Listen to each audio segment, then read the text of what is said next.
اسی لیے چہرے کو عیب مت لگاؤ کسی، یہ اللہ کی تخلیق ہے، اللہ کی تخلیق ہے۔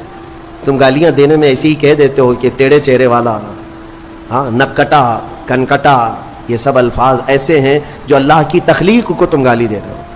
چہرے کو عیب لگانا اللہ کو ہرگز پسند نہیں، اللہ کی تخلیق ہے۔ اور یہ مختلف جو رنگوں کے لوگ پیدا ہوئے، یہ مٹی کی وجہ سے ہے۔ زمین کی مٹی کہیں کی لال ہے، کہیں کی کالی ہے، کہیں کی پیلی ہے، کہیں کی سفید ہے۔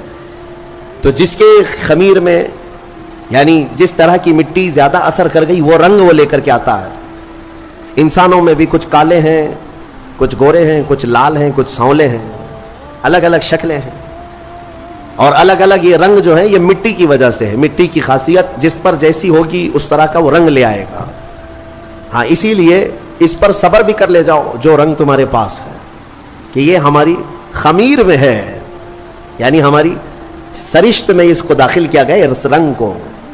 یعنی اگر کسی کے کانٹینٹ میں مینوفیکچرنگ میں ہی وہ چیز آ گئی ہو تو بعد میں پاؤڈر لالی لگانے سے کیا ہونے والا ہے؟ لہذا اس بات کی فکر میں مت رہو کالے ہیں تو میں گورا ہو جاؤں۔ اور کچھ لوگ ایسے بھی ہیں، میں نے دیکھا ہے انگریزوں کو، وہ نمک والی مٹی لگا کر سمندر کے کنارے ننگے سوتے، تھوڑا کالے ہونے کا شوق ہے ان کو، تھوڑا کالے ہونے کا شوق ہے کیونکہ اجلے زیادہ ہے، اور ادھر کالوں کو گورے ہونے کا شوق زیادہ ہے۔ اس کا مطلب یہ ہے کہ یہ کسی چیز میں انسان قناعت نہیں کرتا، اسے صبر نہیں ہے، کسی چیز پر یہ راضی نہیں ہے۔ تو بہرحال اس بات پر راضی ہو جاؤ کہ میرے مولا کی تخلیق ہے یہ، اور اس نے جیسا پسند کیا ویسے مجھے بنایا، بس اس بات پر صبر آ جائے گا۔ کوئی بھی اپنا چہرہ آئینے میں دیکھے تو دعا بھی میرے آقا نے کیا سکھائی پتہ ہے؟ دعا بھی، چاہے کالے آدمی ہو، گورے آدمی ہو، کسی بھی طرح کے ہو، ایک ہی دعا حضور نے تعلیم دی، ایک ہی دعا۔ آئینہ دیکھو تو یہ دعا پڑھو، اللہم حسنت خلقی فحسن خلقی، اے اللہ تو نے میرا چہرہ کتنا اچھا بنایا ہے، مولا اسی طرح میرے اخلاق بھی اچھے بنا دے۔ یہ دعا حضور نے فرمائی۔ تو کیا کالا آدمی یہ دیکھ کر کے دعا نہیں کرے گا؟ سانولا نہیں دعا کرے گا؟ ہر آدمی یہی دعا کرے گا کہ اے اللہ تو نے میرا چہرہ کتنا اچھا بنایا، کتنا اچھا بنایا۔ ہاں، دعا یہی کیا کرو کہ اللہ نے سب کے چہرے اچھے بنائے، تمہیں اندازہ نہیں ہے۔ اور چہرے کو عیب لگانا اتنا گناہ ہے۔ میں آپ کو بتاؤں، آپ کی کیفیت جو ہے نا، آپ کی کیفیت، آپ اتنے خوبصورت ہیں، اتنے خوبصورت ہیں جس کا آپ کو خود کو اندازہ نہیں ہے۔ خلیفہ ہارون رشید نے اپنی بیوی سے ایک دن رات میں 14ویں کا چاند چمک رہا تھا، باہر یہ لوگ رات میں سوئے ہوئے تھے۔ بادشاہوں کو ایسی کبھی نہ کبھی شرارت سوچتی ہے، کہہ دیا کہ بیگم اگر تو یہ 14ویں کے چاند سے زیادہ خوبصورت نہیں نکلی تو تجھے طلاق۔ اگر بیوی اس سے زیادہ خوبصورت نہیں نکلی تو تجھے طلاق۔ آپ یہ جملہ نہ کہیں۔ وہ خلیفہ تھا، وہ بادشاہ تھا، اس نے کہا اب طلاق کا لفظ یہ معمولی نہیں ہے، گالی نہیں ہے، یہ گولی ہے۔ ہاں، بعض لوگ یہ سمجھتے ہیں گالی دینے کے لیے بیوی کو طلاق کہا ہے، میاں گالی نہیں ہے، یہ رشتے ختم ہو جاتے ہیں۔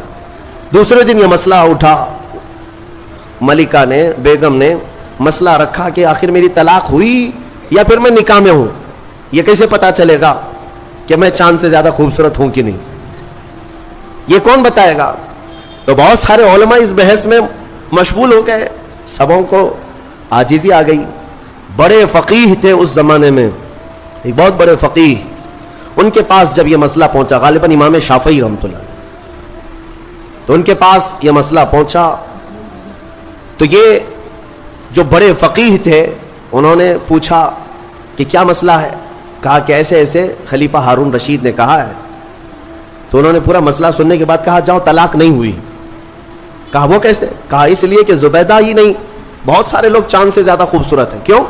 کہا قرآن میں اللہ نے فرمایا لقد خلقنا الانسان فی احسن تقویم، ہم نے انسان کو سب سے اعلیٰ صورت میں پیدا کیا ہے۔ سب سے اعلیٰ کا مطلب وہ چاند سے بھی اعلیٰ، چاند سے بھی حسین پیدا کیا ہے۔ تو ہر انسان کو اللہ تعالیٰ نے چاند سے بھی زیادہ اعلیٰ صورت عطا کیا ہے۔ لہٰذا چہروں کو عیب لگانا چھوڑ دو اور اللہ تبارک و تعالیٰ کی رضا پر راضی رہو۔ چہرے کی تخلیق کس نے کیا؟ وقت سے باقی پورے انسان کی تخلیق اللہ نے کیا، لیکن خاص چہرے کو اللہ نے اپنے دستے قدرت سے بنایا۔ اب آگے کی بات سنیں۔ پورا انسان تیار ہوا، اس میں روح پھونکی جانی تھی، اس انسان کو بولتا ہوا، چلتا ہوا اور روح والا بنانا تھا۔ تو فرمایا گیا کہ ان کے پیشانی پر ان کی ناک سے روح کو ڈالا گیا. اور روح کیا چیز ہے؟ روح کو دیکھا